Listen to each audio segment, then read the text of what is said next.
Určite ste už počuli jednu z najdesivejších legend o mužovi bez tvare, ktorý sa v noci potuluje temnými ulicami. Hovorilo sa, že ak ho náhodou stretnete, je s vami koniec.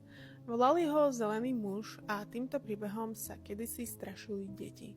Málo kto však vie, že táto legenda vznikla podľa skutočného človeka. Raymond Robinson sa narodil v roku 1910 v štáte Pensylvánia. Keď mal 9 rokov, hral sa s kamarátom pri stĺpe vysokého napätia.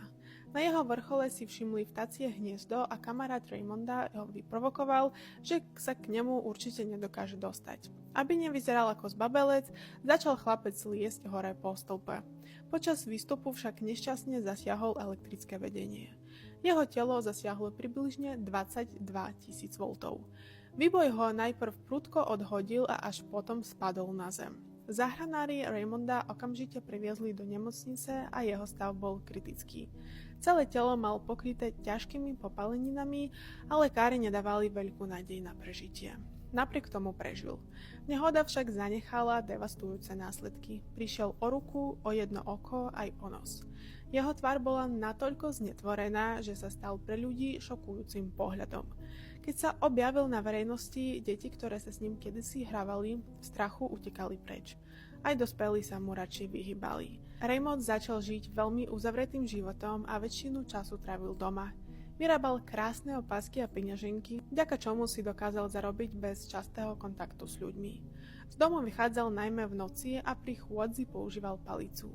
Ľudia, ktorí si ho občas stretli na ulici, nepoznali jeho príbeh a začali o ňom šíriť legendy o tajomnej bytosti, ktorá vraj vyžaruje zelené svetlo. Pravdepodobne to vzniklo len preto, že často nosil zelené oblečenie a jeho pokožka bola veľmi bledá. Ľudia, ktorí sa s ním dokázali porozprávať, si ho pamätali úplne inak, ako mimoriadne priateľského a milého človeka. Keď ho niekto požiadal o spoločnú fotografiu, takmer nikdy neodmietol.